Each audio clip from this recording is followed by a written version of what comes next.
महज अन्नदाता कहने से काम नहीं बनता है। ऐ किसान, तुझे पूरे देश का प्रणाम तो बनता है। धानुका, इंडिया का प्रणाम हर किसान के नाम। नमस्कार, आकाशवाणी से प्रस्तुत है समाचार संध्या।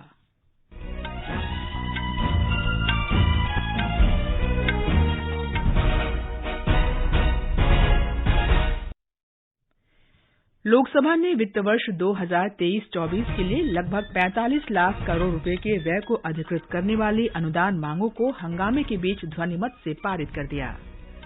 प्रधानमंत्री नरेंद्र मोदी कल उत्तर प्रदेश के वाराणसी में एक विश्व टीबी शिखर सम्मेलन को संबोधित करेंगे। श्री मोदी 1780 करोड़ रुपए से अधिक लागत की विभिन्न परियोजनाओं का लोकार्पण और शिलान्यास भी करेंगे।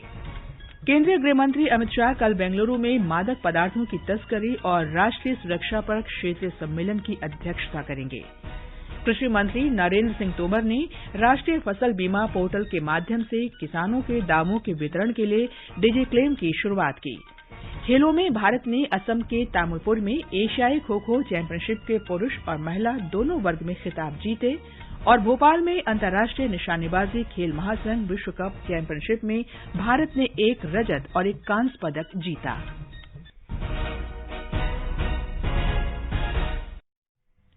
समाचार संध्या के साथ मैं कनकलता। लोकसभा ने आज हंगामे के बीच वित्त वर्ष 2023-24 के लिए लगभग 45 लाख करोड़ रुपए के व्यय को अधिकृत करने वाली अनुदान मांगों को ध्वनिमत से पारित कर दिया। शाम 6 बजे सदन की कार्यवाही फिर शुरू होने पर अध्यक्ष ओम बिरला ने बिना चर्चा के पारित करने के लिए आवेदन किया, जिसके बाद बकाया अनुदान मांगों को ध्वनिमत से पारित कर दिया गया। सदन ने अनुदान और विनियोग विधेयक 2023 की मांग पारित की और सरकार को 1 अप्रैल से शुरू होने वाले वित्त वर्ष के लिए संचित निधि से धन निकालने के साथ साथ कार्यक्रमों और योजनाओं के कार्यान्वयन के लिए अधिकृत किया। वित्त मंत्री निर्मला सीतारामन ने वित्त वर्ष 2023-24 के लिए संचित निधि से निर्दिष्ट राशि के प्राधिकरण के लिए विनियोग विधेयक पेश किया। विधेयक को विपक्षी सदस्यों के कटौती प्रस्तावों को खारिज करने के बाद ध्वनिमत से पारित किया गया। इसके बाद सदन को दिन भर के लिए स्थगित कर दिया गया। राज्यसभा में पहले स्थगन के बाद दोपहर बाद 2 बजे सदन की बैठक हुई।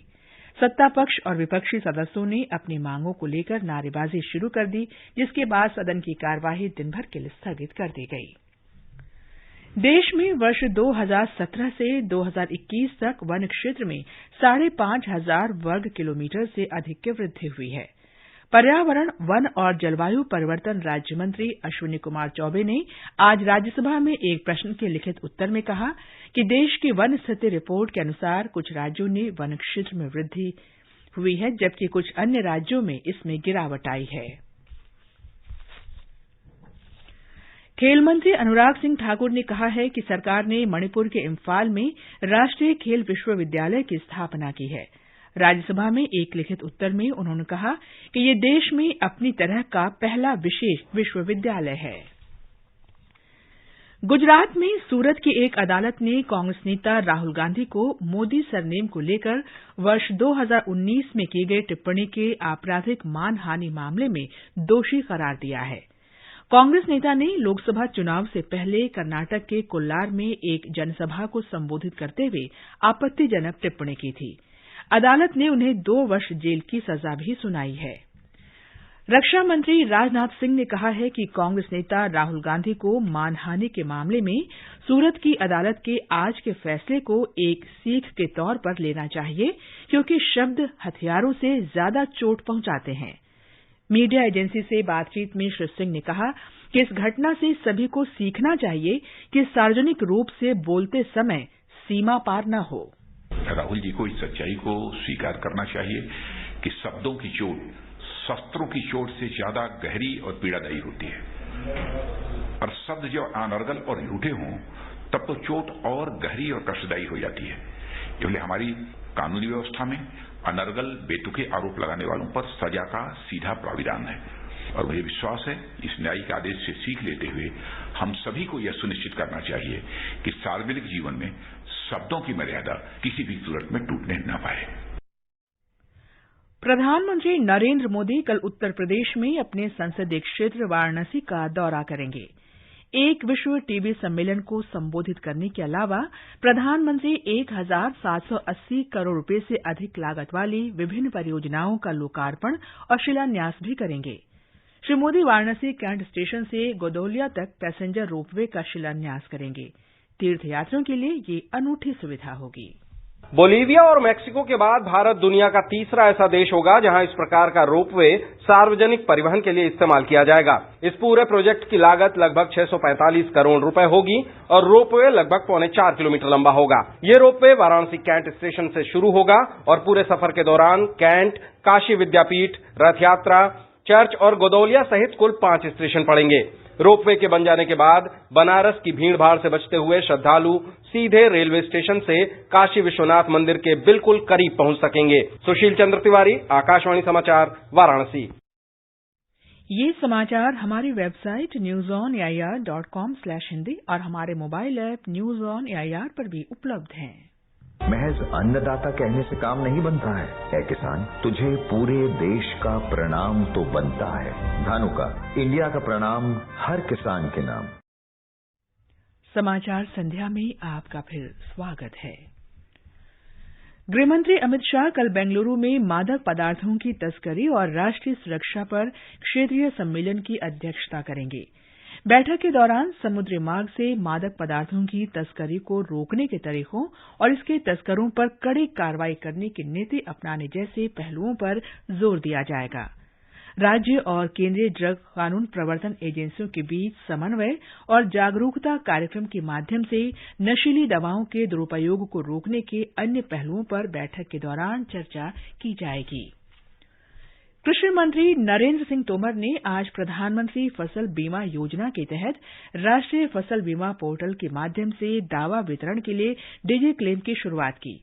इसी के साथ 6 राज्यों के बीमाकृत किसानों को 1,260 करोड़ रुपए से अधिक के बीमा दावों का भुगतान किया गया है। इसमें राजस्थान, उत्तर प्रदेश, हिमाचल प्रदेश, छत्तीसगढ़, उत्तराखंड और हरियाणा के किसान शामिल हैं। श्री तोमर ने कहा कि बीमाकृत किसानों को अब तक 1,32,000 करोड़ रुपए की दावा राशि का वितरण किया जा चुका है। उन्होंने कहा कि सरकार उन राज्यों के संपर्क में है जो इस योजना से बाहर हो गए हैं। भारत की G20 अध्यक्षता के तहत दूसरी सतत वित्त कार्य समूह की बैठक राजस्थान के उदयपुर में संपन्न हुई। बैठक में कार्य योजना पर अधिक विस्तार से चर्चा की गई। इसमें 3 प्राथमिकता वाले क्षेत्र जैसे जलवायु वित्त के लिए समय पर और पर्याप्त संसाधन जुटाने के लिए तंत्र, सतत विकास लक्ष्यों के लिए वित्त का प्रबंध और सतत विकास की दिशा में वित्त पोषण के लिए पारिस्थितिकी तंत्र का क्षमता निर्माण शामिल है। अब सुनिए आकाशवाणी के लोकप्रिय कार्यक्रम प्रधानमंत्री की मन की बात पर आधारित विशेष श्रृंखला। आज की कड़ी का विषय है भारत में पर्यटन। लोग, आवाज और सीधा संवाद, यानी हमारे, आपके, हम सबके मन की बात। जी हां, ऐसे ही करोड़ों लोगों से जुड़ते हैं हमारे प्रधानमंत्री आकाशवाणी पर हर महीने के आखिरी रविवार को मन की बात कार्यक्रम के साथ। 3 अक्टूबर 2014 को शुरू हुआ ये सिलसिला इस बार अप्रैल में अपनी 100वीं कड़ी के साथ जारी रहेगा। इस अवसर पर आकाशवाणी इस विशेष कार्यक्रम से प्रधानमंत्री के कुछ ऐसे चुनिंदा संबोधनों को प्रस्तुत करने जा रहा है जिन्होंने देश को नई राह दिखाई। बात चाहे प्राकृतिक खूबसूरती की हो या फिर सांस्कृतिक विरासत की, विविधताओं से भरा है अपना देश। देश के हर कोने में आस्था और श्रद्धा के केंद्र फैले हैं। ऐतिहासिक महलों, सांस्कृतिक रचनाओं और वास्तुकला के अद्भुत नमूनों से भी भरा है ये देश। ऐसे में देश में खूब सैलानी आने चाहिए, लेकिन दुनिया में सबसे ज्यादा विदेशी पर्यटक लुभाने का रिकॉर्ड फ्रांस के नाम है। सैलानी चाहे देशी हो या विदेशी, उसका हर कदम अर्थव्यवस्था को नई गति देता है। शायद यही वजह है कि प्रधानमंत्री ने 27 मार्च 2016 को दिए संदेश में पर्यटन को बढ़ावा देने पर जोर दिया। टूरिज्म के द्वारा बहुत रोजगार की संभावना है। विश्व की तुलना में भारत टूरिज्म में भी बहुत पीछे है, लेकिन हम 125 करोड़ देशवासी हम तय करें कि हमें अपने टूरिज्म को बल देना है तो हम दुनिया को आकर्षित कर सकते हैं। विश्व के टूरिज्म के बहुत बड़े हिस्से को हम हमारी ओर आकर्षित कर सकते हैं और हमारे देश के करोड़ों करोड़ों नौजवानों को नए रोजगार के अवसर उपलब्ध करा सकते हैं।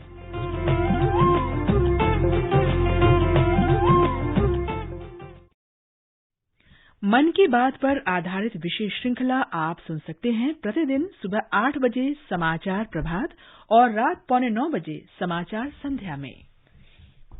ये समाचार आकाशवाणी से प्रसारित किए जा रहे हैं। ताजा समाचार जानने के लिए आप हमारे ट्विटर हैंडल @AIR News को फॉलो कर सकते हैं। ये आकाशवाणी है। भारत ने असम के तामुलपुर में आयोजित एशियाई खो खो चैंपियनशिप के महिला और पुरुष वर्ग के दोनों खिताब अपने नाम किए हैं। महिला वर्ग में भारत ने नेपाल को 1 पारी और 33 अंक से हराया। वहीं पुरुष वर्ग में भी भारत ने नेपाल को पारी और 6 अंक से हराकर खिताब अपने नाम किया। चैंपियनशिप में भारत दोनों वर्गों में अजेय रहा है। प्रतियोगिता में 9 देशों ने भाग लिया। असम विधानसभा के अध्यक्ष बिस्वजीत दैमारे और मंत्री यूजी ब्रह्मा ने विजेताओं को पुरस्कार प्रदान किए। भोपाल में आईएसएसएफ निशानेबाजी विश्व कप चैंपियनशिप के दूसरे दिन आज भारत ने 1 रजत और 1 कांस्य पदक जीता। चीन ने आज 2 स्वर्ण पदक जीते। भारत के वरुण तोमर और रिदम सांगवान ने 10 metre air rifle mix team स्पर्धा में रजत पदक जीता। इससे पहले इसी स्पर्धा में विश्व चैंपियन रुद्राक्ष पाटिल और राजू नर्मदा नितिन ने कांस्य पदक अपने नाम किया। भारत ने 1 स्वर्ण, 1 रजत और 1 कांस्य सहित कुल 3 पदक हासिल किए हैं। 3 स्वर्ण और 2 कांस्य पदकों के साथ चीन पदक तालिका में शीर्ष पर है। प्रतियोगिता में कल 10 मीटर एयर राइफल पुरुष और महिला वर्ग का फाइनल होगा। केंद्रीय सड़क परिवहन और राजमार्ग मंत्री नितिन गडकरी ने आज झारखंड में 13,200 करोड़ रुपए मूल्य वाली 31 सड़क परियोजनाओं का लोकार्पण और शिलान्यास किया। इन परियोजनाओं में वाराणसी रांची आर्थिक गलियारा, जमशेदपुर में डबल डेकर एलिवेटेड सड़क परियोजना और बोकारो जैना मोरेगोला और मांझी एक्सप्रेसवे शामिल हैं। श्री गडकरी 1 दिन के झारखंड दौरे पर थे। रक्षा मंत्रालय ने वायुसेना की परिचालन क्षमताओं को बढ़ाने के लिए भारत इलेक्ट्रॉनिक्स लिमिटेड के साथ 3,700 करोड़ रुपए से अधिक की 2 अलग-अलग अनुबंधों पर हस्ताक्षर किए। 2,800 करोड़ रुपए से अधिक का पहला अनुबंध मध्यम शक्ति वाले रडार अरुधरा की आपूर्ति का है। लगभग 950 करोड़ रुपए का दूसरा अनुबंध 129 DR-118 रडार चेतावनी से संबंधित है। ये अनुबंध रक्षा निर्माण में आत्मनिर्भरता हासिल करने में मदद करेंगे। भारतीय जनता पार्टी के अध्यक्ष जेपी नड्डा ने राजस्थान, ओडिशा, दिल्ली और बिहार में नए पार्टी प्रमुखों की नियुक्ति की है। सीपी जोशी को राजस्थान में पार्टी का अध्यक्ष नियुक्त किया गया है। मनमोहन सामल ओडिशा में पार्टी के नए अध्यक्ष होंगे। दिल्ली में पार्टी के कार्यवाहक अध्यक्ष वीरेंद्र सचदेवा को राज्य इकाई का अध्यक्ष बनाया गया है। बिहार विधान परिषद में विपक्ष के नेता सम्राट चौधरी को बिहार राज्य इकाई का नया अध्यक्ष नियुक्त किया गया है। और अब आर्थिक जगत की खबरों के साथ हैं मनोज पाठक।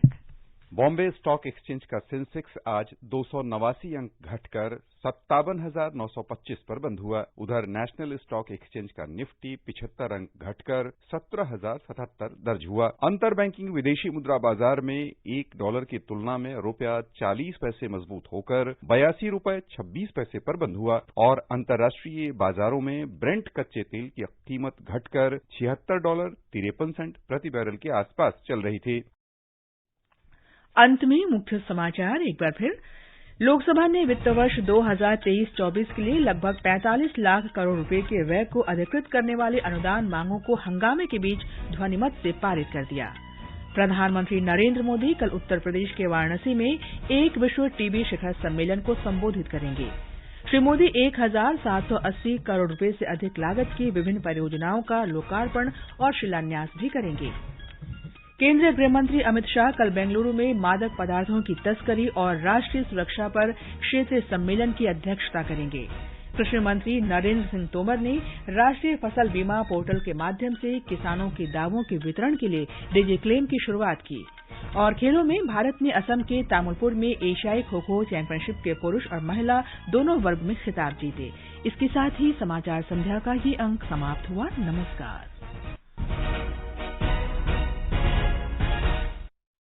महज अन्नदाता कहने से काम नहीं बनता है। ऐ किसान, तुझे पूरे देश का प्रणाम तो बनता है। धानुका।